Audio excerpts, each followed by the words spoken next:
السلام علیکم ورحمۃ اللہ۔ آج کا دینی پیغام اللہ کی قدرت، پرندوں کا فضا میں اڑنا۔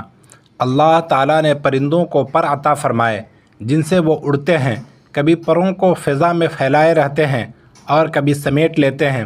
دونوں حالتوں میں وہ فضا میں موجود رہتے ہیں اور وزنی ہونے کے باوجود زمین پر نہیں گرتے۔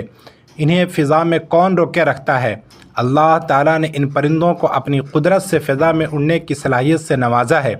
اللہ تعالیٰ قرآن میں فرماتا ہے، کیا وہ لوگ اپنے اوپر اڑنے والے پرندوں کو نہیں دیکھتے کہ پر پھیلائے ہوئے اڑتے پھرتے ہیں اور کبھی اسی حالت میں پر سمیٹ لیتے ہیں، اور دونوں حالتوں میں وزنی ہونے کے باوجود زمین اور آسمان کی درمیانی فضا میں پھرتے رہتے ہیں۔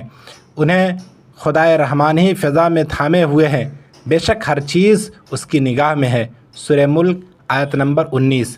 اسی طرح کی مزید دینی، علمی اور معلوماتی ویڈیو سماعت فرمانے کے لیے چینل کو لائک، شیئر اور سبسکرائب کریں۔ پھر ملتے ہیں، جب تک کے لیے خدا حافظ۔